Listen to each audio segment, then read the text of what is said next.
conocer al Señor, nosotros quizás ni nos imaginábamos que un día íbamos a ser cristianos.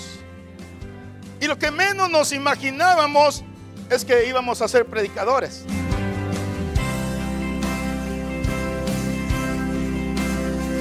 Poderoso, poderoso, me libraste, me salvaste, está escrito, has vencido, Cristo tú eres Señor.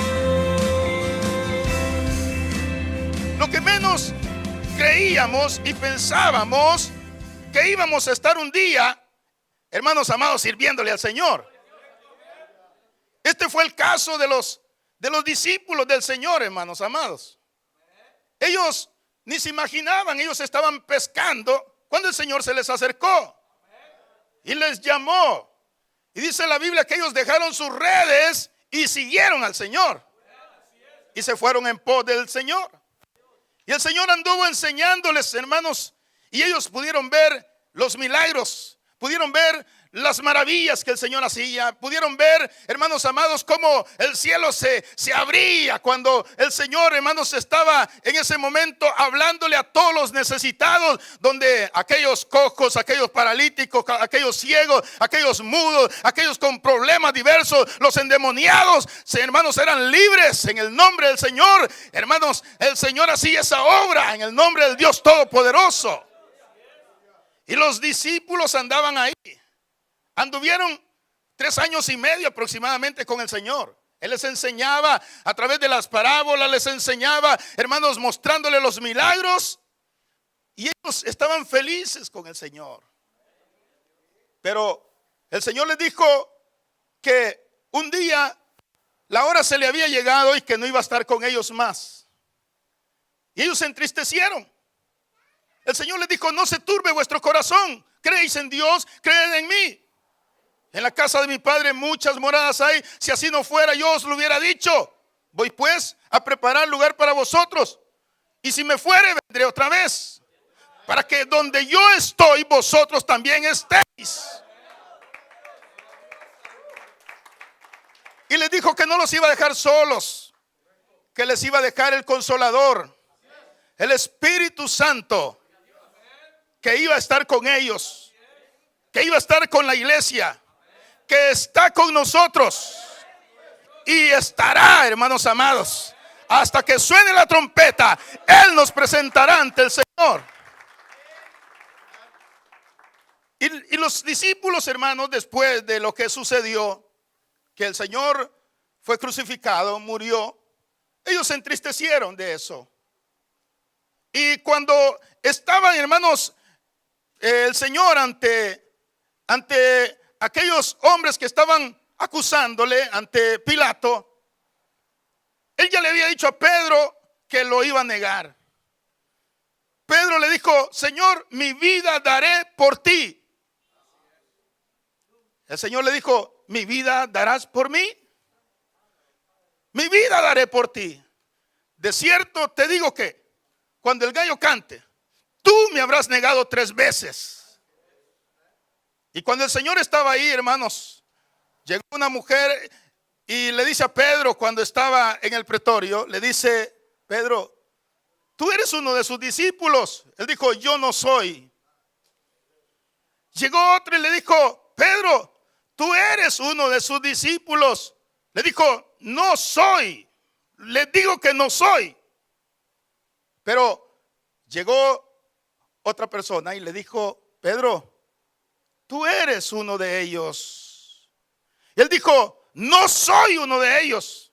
Y los otros evangelios dicen: maldita sea, no soy uno de ellos, yo no conozco a tal hombre.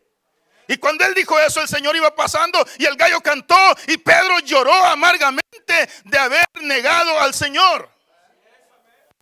Oiga, y cuando el Señor es crucificado, hermanos, los discípulos se fueron a encerrar y tenían temor y tenían miedo. Y uno de ellos le dijo: bueno, vamos, yo voy a ir a pescar. Si ustedes quieren ir a pescar, vayan conmigo. A volver a su viejo oficio de pescar. Hay muchos cristianos que han vuelto a su oficio antiguo.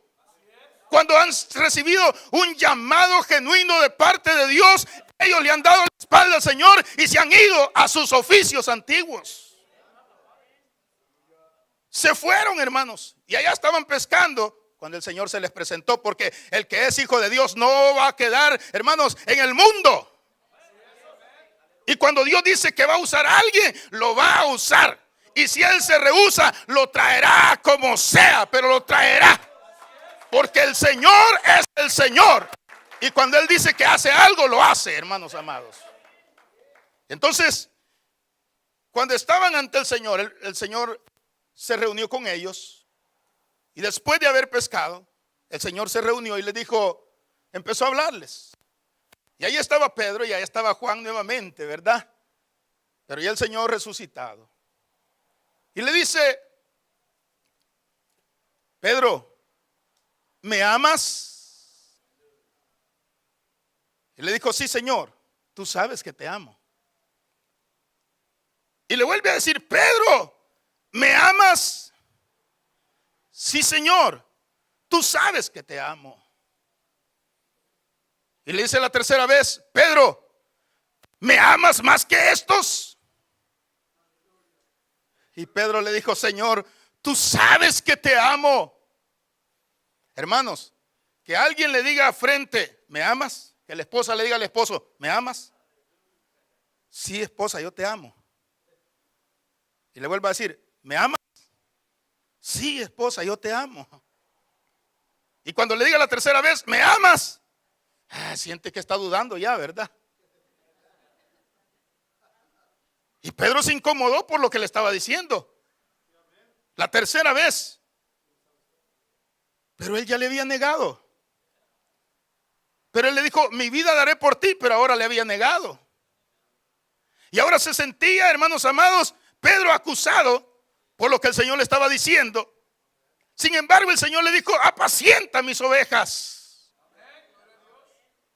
Y el Señor le había dicho a Pedro, le dijo, Pedro, te digo que tú eres Pedro, y sobre esta roca edificaré la iglesia, y ni las puertas del Hades prevalecerán contra ella, contra la iglesia. Usted y yo somos la iglesia de Cristo. Levante la mano. ¿Quiénes somos la iglesia de Cristo? Ni las puertas del infierno prevalecerán contra nosotros, hermanos amados. Y Pedro, hermanos, ahora tenía la tarea de comenzar a trabajar, porque había un pueblo que necesitaba que le guiara, un pueblo que necesitaba que le enseñara, un pueblo que necesitaba, hermanos, pero necesitaba, hermanos, la valentía. La valentía. La iglesia se había vuelto tibia, temerosa, miedosa, con temores de orar ante aquellos que le están pidiendo oren por mí, con temor de ir a liberar endemoniados. La iglesia se volvió miedosa. No solamente de decir yo voy a ser un oficial, un diácono, una diaconisa. ¿Sabe la responsabilidad que hay en un diácono y en una diaconisa? ¿Sabe la responsabilidad que pesa en un líder, en un supervisor, en un coordinador? ¿Sabe la responsabilidad que pesa? Y si no está lleno el espíritu, un medio problemita, un pinchoncito, como dice el pastor, una picadura de un mosquito los hará retroceder. Dejan las reuniones, dejan las células, dejan de ser diáconos, dejan de ser diaconisas, dejan de trabajar, y el diablo aprovechándose. Comienzan diciembre contentos y hasta quitándole el puesto a todos. Y ya en febrero empiezan a irse, a renunciar. ¿Por qué? Porque no tienen la llenura del Espíritu Santo. Porque no tienen esa investidura que el Señor dice, no se muevan hasta que sean investidos. No se muevan porque yo les voy a llenar. Oiga, cuando fueron llenos, hermanos, estaban en Pentecostés. 120 hombres, ahí estaban, hermanos, adorando al Señor. 120 glorificaban al Señor. Y dice que cuando ellos estaban adorando, dice que la casa en la que estaban se llenó. ¿Sí? Y dice que lenguas sentadas como de fuego cayeron sobre ellos. Y todos comenzaron a hablar en otras lenguas. Y la gente que pasaba no entendía lo que sucedía. Y dijeron, esos están borrachos. No, hermanos, muy de mañana ellos habían sido llenos con el poder del Espíritu Santo y habían sido bautizados. Hermanos, estaban recibiendo la investidura que el Señor les estaba diciendo, les había dicho. Entonces estos hombres entendieron. Satanás quería destruir la iglesia, la persiguió. Hombres que se plantaron, hombres que se pararon firmes, hombres que se pararon en la brecha, mujeres que se plantaron. Eso es lo que el Señor está buscando, hombres y mujeres que paren en la brecha, hermanos, y nos plantemos contra todo viento y marea que se levante contra la iglesia. Y estos hombres, hermanos, ahora eran hombres que estaban bajo la autoridad de Dios. Hombres que ahora, hermanos, nadie podía detenerlo. Satanás quería detener el avance de la obra, pero no podía, porque estaban bajo la guianza del Señor. Y habían cualidades en estos hombres. Dice, Pedro y Juan subían juntos al templo a la hora novena, la de la oración. Subían juntos al templo a la hora novena. ¿Cuál es la hora novena, hermanos? En Israel, el día comienza a las 6 de la mañana. La tercera hora, ¿cuál es? Las 9. La sexta hora, ¿cuál es? Las 12. La novena, las 3 de la tarde. Ellos acostumbraban a orar 3 veces al día. Oiga, 3 veces al día. Acostumbraban a orar, no la oración del tirador, ¿verdad? Que solamente dobla las rodillas y ya estuvo, Señor, ya me duelen las rodillas. Conocí una persona que decía, hermano, yo para eso el mero 31 a las 12 yo le oro a Dios para todo el año, así es de que ya no tengo necesidad.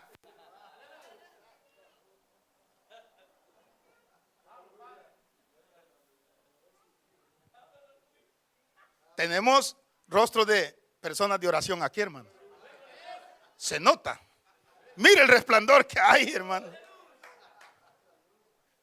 Iban juntos al templo a la hora novena, la de la oración. Y era traído un hombre cojo de nacimiento, a quien ponían cada día a la puerta del templo, que se llamaba La Hermosa, para que pidiese limosna de los que entraban en el templo. Había un hombre que había nacido, hermanos, cojo, imposibilitado, que no se podía levantar de ahí. Desde niño lo habían cargado con ese impedimento y lo llevaban a ponerlo a la puerta del templo. Unos dicen, según algunos historiadores, dicen que no se llamaba el templo La Hermosa, sino que dicen que se llamaba el templo de Herodes, dicen unos, ¿verdad? Y que la puerta se llamaba La Hermosa porque era una puerta hecha de bronce de Corinto. Y era una puerta muy amplia y muy alta, donde ahí llegaban todos los paralíticos, los cojos, los ciegos. Llegaba una cantidad de gente necesitada porque llegaban a pedir limosna de los que entraban ahí, hermanos amados. Entonces, cuando estaban ahí, dice que entraron aquellos hombres iban hacia ahí y ahí tenían aquel hombre que lo habían llevado. Todos los días lo llevaban muy temprano para pedir limosna de todos los que entraban en ese lugar. La necesidad era tanta. La necesidad era tanta en esa gente que necesitaban, hermanos amados, no de doctores, no necesitaban dinero, sino que necesitaban algo especial. Oiga bien, estos hombres iban entrando. Todos los días ellos entraban al templo a orar, a buscar el rostro de Dios. Todo el tiempo habían, quizás más de alguna vez, le habían dado más de algunas moneditas a aquel hombre, pero que hoy Pedro con Juan regresaban a la hora novena, a las 3 de la tarde, la hora del sacrificio, regresaban a orar. Y cuando ven a ese hombre, hermanos amados, ahí, ellos van pasando y de momento hay algo que a ellos los hace detenerse. Es el Espíritu de Dios que les dijo: deténganse, párense, vean la necesidad que hay en este hombre, vean lo que necesita. Porque, hermanos amados, a eso vino el Señor, a buscar las necesidades y a llenar las necesidades de los seres humanos. Y vieron a aquel hombre, hermanos, que estaba ahí, tirado, postrado. Y aquellos hombres, en el momento, Pedro vio a Juan y le dijo: ¿traes algo? Le dijo: no traigo nada. ¿Y tú traes algo para darle? No traigo nada. Está el cojo, y ahí, hermanos, él está esperando.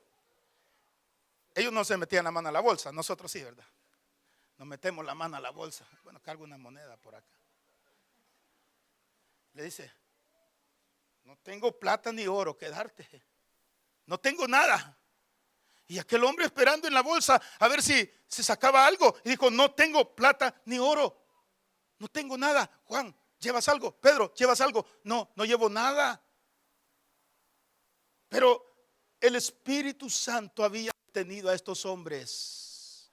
La iglesia se tiene que detener para ver las necesidades que hay. La gente se está muriendo allá afuera. Hay cojos, ciegos, paralíticos. Y no estoy hablando físicamente, sino que estoy hablando espiritualmente. Hay gente que necesita, mientras la iglesia anda en turismo, mientras la iglesia anda de paseo, mientras la iglesia, muchos quizás ahora, quizás no vinieron, andan en la playa, ahí andan, hermanos, en los shopping centers, ahí andan buscando. Mientras la gente se muere, mientras la gente necesita, nosotros estamos aquí aprendiendo lo que el Señor quiere que nosotros hagamos. Que vayamos allá afuera y le hablemos al necesitado, le hablemos a la gente, digámosle que Cristo tiene la respuesta para ellos, hermanos.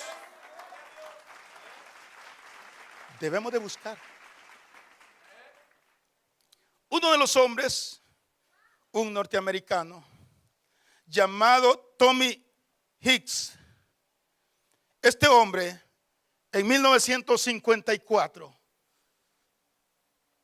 era otro hombre que iba a ir a predicar, pero no sé qué problemas hubo y tuvo que ir él.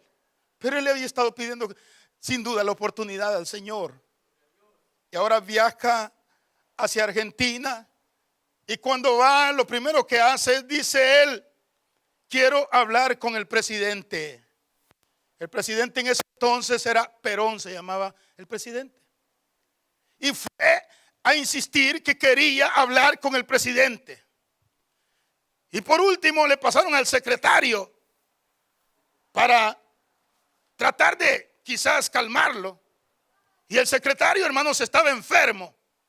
Y cuando Tommy Hicks lo vio que iba cojeando, él le dijo: ¿quieres que ore por ti? Y le dijo: bueno. Oró por él y sanó. Y cuando sanó, lo lleva ante el presidente y le dice: este hombre me sanó. No fue el hombre, fue el Señor, ¿verdad? Me sanó. este hombre me sanó. Y entonces lo hizo pasar. Era contrario a lo que era el evangelio de Cristo. Era opuesto con todas las cosas opuestas. Y cuando lo vio también, oró por él, por una enfermedad que tenía, y sanó también. Entonces le dijo: ¿y qué quieres? Bueno, quiero que en las cruzadas que vamos a hacer, que me concedan un estadio, que me den todo, que ordenen el tráfico y pongan todo, porque va a haber multitud de gentes. Lo llevaron al estadio de Atlanta con 44,000 personas de capacidad. Y cuando comenzó este hombre, hermanos amados, el estadio estaba vacío. Y no fue el impacto que se esperaba. Pero él oró a Dios y le dijo: Señor, si me has traído a este lugar es porque tú vas a hacer algo glorioso, algo grande. Me imagino que estos hombres se derretían en la presencia del Señor, pidiéndole, hermano amado, hasta que el Señor le decía: hijo, adelante. Y dice que cuando empezó a llenarse el estadio, empezó a tener más asistentes, más almas. Y entonces, cuando estaba en plena cruzada, ocurre un milagro de Dios. Y comienzan los enfermos a ser sanos. Comienzan los que estaban en la silla de ruedas a tirar las sillas de ruedas y a pararse, a levantarse y a glorificar el nombre del Señor. Y comienza a obrar de una manera especial y sobrenatural, como el Espíritu está aquí esta tarde, como el Espíritu está soplando esta tarde. Algo sobrenatural. Reciba sanidad el que vino enfermo hoy, en el nombre de Jesús. Se empezó a ver, hermanos, y empezaron las noticias, los noticieros, y empezaron a salir en la primera plana de los periódicos. Milagros están sucediendo en el estadio de Atlanta, y la gente empezó a desbordarse, hermanos, y no había cómo transitar. Tuvieron que ordenar el tráfico, y entonces el Señor siguió glorificándose, y se llenó el estadio con 44,000 personas. Pero Dios le dijo: no es suficiente todavía. Y él dijo: necesito un estadio más grande. Y lo llevaron al estadio Huracán, se llama el estadio, con 85,000 personas. Y empezó a llenarse. Hermanos, nosotros los pastores nos preocupamos a veces porque queremos que la iglesia, que la obra, que los hermanos entren en la visión y que empiece a haber ese crecimiento, pero mientras el miembro no deje que el Espíritu Santo le use, no habrá el crecimiento. Tiene que buscar la presencia de Dios, tiene que humillarse delante de Dios para ver los frutos. La gente está necesitada. El doctor Yogi Cho cuenta en una de sus predicaciones, dice que cuando él estaba ministrando, siempre el Espíritu le hablaba y siempre le decía: ministra, ponle manos a las personas. Y dice que él se resistía y no lo hacía. En cierta ocasión dice que estaba ministrando y habían llevado a una hermana en silla de ruedas.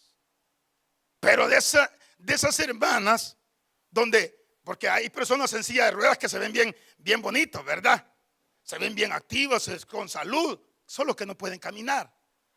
Pero le llevaron una hermana que estaba ahí, muy necesitada, en pasos terminales, donde nadie daba nada ni hacía nada por ella. Una mujer que se estaba ya muriendo. Dice que cuando estaba ministrando, el Espíritu le decía: ve y ponle manos a la de silla de ruedas. Ve y ponle manos a la silla de ruedas. Y él decía: no, oraba por otras. Y los otros recibían milagros. Pero él decía, es que ella se está muriendo, si le pongo mano, es capaz se muere.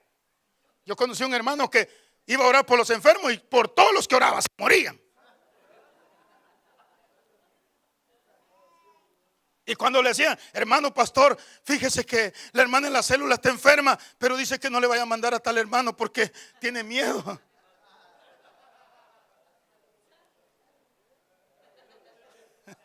Es realidad, hermanos, es cierto.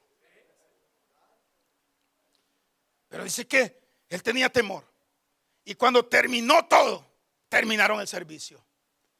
Y como a él lo habían invitado, el pastor pasó y entonó el último canto para la gloria del Señor.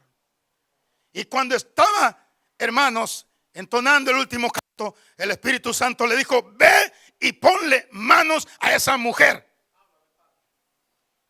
Dice que él dijo, bueno, voy a ir. Y allá en lo que el pastor estaba, él llegó algo con temor, ¿verdad? Y le dijo, hermana, si usted quiere puede levantarse de esa silla de ruedas. Y se fue. Dice que cuando dio vuelta, él lo empezó a oír, que empezaron a glorificar el nombre del Señor y a decirle gloria a Dios, gloria a Dios, gloria a Dios. Pero él creía que era por el último canto, pero no se había dado cuenta que la mujer iba detrás de él, caminando, porque Dios había hecho el milagro. Hermanos amados, cuando Dios dice que hagamos, hagámoslo. No está el joven que les voy a decir. Voy a aprovechar. Mi hijo, el que está grabando, se me murió.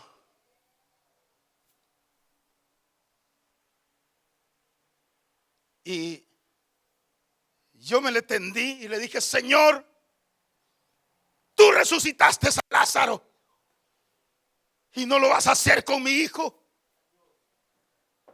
Y me le tendí a mi hijo en la cama. Y el pequeñito, y solo vi cuando se estiró. Y de ahí se puso frío.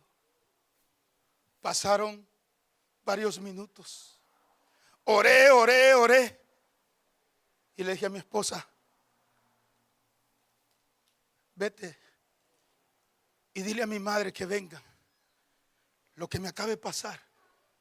Mi hijo se nos murió. Algo real, hermanos. Mi esposa salió como loca. Y llegó y le tocó la puerta a medianoche. A mi madre iban corriendo con mis hermanos. Y lloraban en la sala. Yo tendido orando, Señor, haz ese milagro en mi hijo. Haz ese milagro. Y le clamaba. Y todos llorando, moviendo ya las cosas para la velación. Pasaron más de media hora. Yo seguí orando por él y me rehúso, Señor.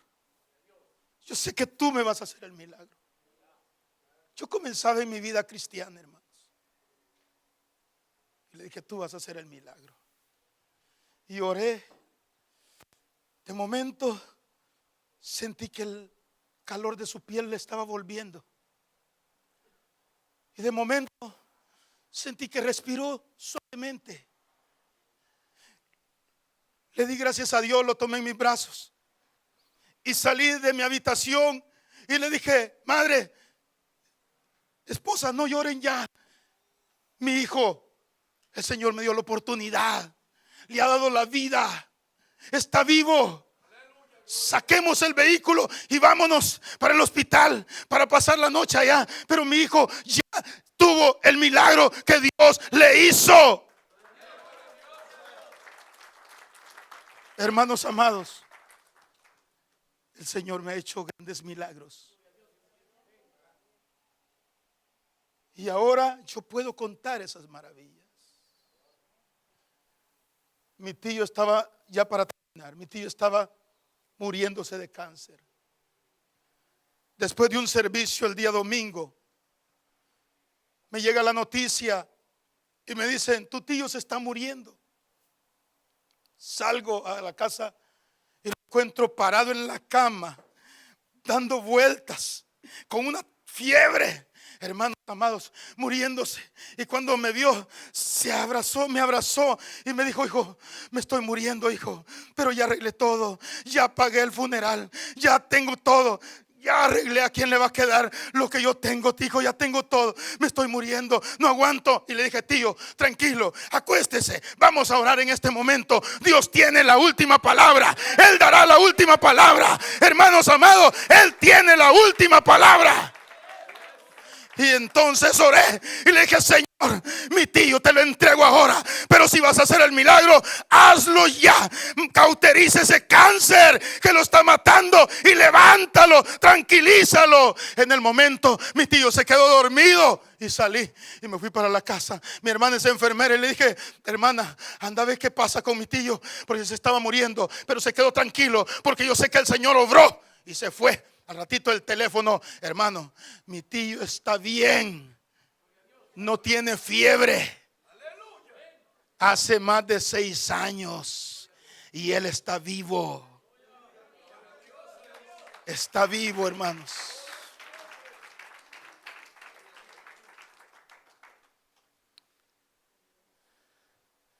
Eso es lo que hace el Señor. Pero los hombres son incrédulos. Porque la gente está yendo del doctor y dice: no, hay una hermana que dice: no, es que esos doctores están locos, porque yo llego y no me recetan nada, dicen que no tengo nada. Dele gracias a Dios. ¿Qué quiere que le diga? Usted tiene un cáncer terminal, usted tiene leucemia, usted tiene azúcar en la sangre, usted tiene problemas. ¿Quiere que le diga? Usted tiene trastornos. El doctor le dice: usted está bien, no le puedo dar medicina. Y se enoja con los doctores: pues voy a ir donde el otro. Así hay muchos cristianos incrédulos, Dios haciendo la obra y ellos desaprovechando la oportunidad.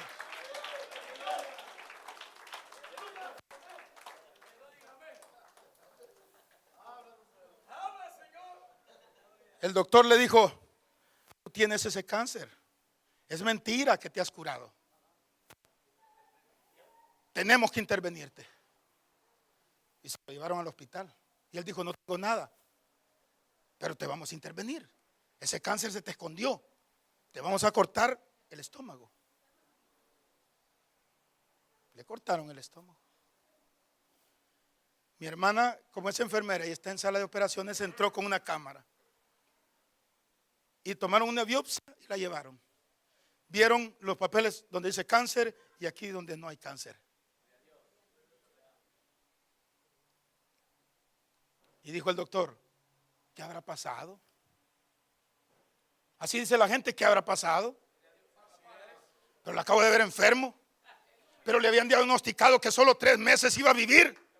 Pero le habían dicho que iba a vivir con sonda 2 meses. Y ahora va para la iglesia, donde esos evangélicos están locos o qué. Pero yo lo veo que va con la Biblia y a buscar a Dios. ¿Qué es lo que pasó? ¿Qué están dando ahí? Yo voy a ir a ver qué es lo que están dando en esa iglesia. Y cuando vienen, encuentran al pastor Pascual aquí y a todos los líderes alabando a Dios y a todo el pueblo. Y vienen y se dan cuenta el poder de Dios que se mueve en este lugar. Y entonces le tomó. Dice que lo agarraron por la mano. Y tomándole por la mano derecha, le levantó. Y al momento se le afirmaron los pies y tobillos. Y saltando, se puso en pie. Y dice que anduvo. Y entró con ellos en el templo, saltando y alabando a Dios. No nos pueden callar. A un paralítico que se levante, no le va a decir: siéntese, si ya pasó toda una vida sentado. Dice: no, yo quiero alabar a Dios. A un cristiano le dicen: cállese, cállese, cállese, no grite, no hable, cállese. Y dijo el Señor: si ellos callan, las piedras hablarán por ellos. No podemos quedarnos callados. Porque no podemos dejar de decir lo que hemos visto y hemos oído. Hemos visto milagros y oído la voz de Dios. Iglesia, levántese y alabe a Dios. Y todo el pueblo le vio andar. y se dieron cuenta que era el que pedía limosna, que nació así, pero que ahora ya no iba a estar necesitando de pedir limosna y vivir en el mundo, porque ahora la gracia de Cristo había llegado en él. No tenemos necesidad de volver al mundo. No tenemos necesidad de irnos al mundo, porque hemos experimentado el poder de Dios. Y yo no puedo vivir sin el poder de Dios. Y yo no puedo decir, como dice aquel canto, no puedo parar de alabarte. No puedo parar de alabarte. No puedo parar, hermanos. Los pastores no podemos vivir sin predicar la palabra. Mejor entiérrenlos. Mejor llévennos a sepultarnos. Pero no nos pidan que dejemos de predicar la palabra, porque arde en nuestro corazón el deseo de anunciar la palabra y que las almas sean salvas y se vayan a la gloria eterna. 5,000 personas se convirtieron por ese milagro. 5,000 personas. De ahí en adelante nadie podía detener a la iglesia.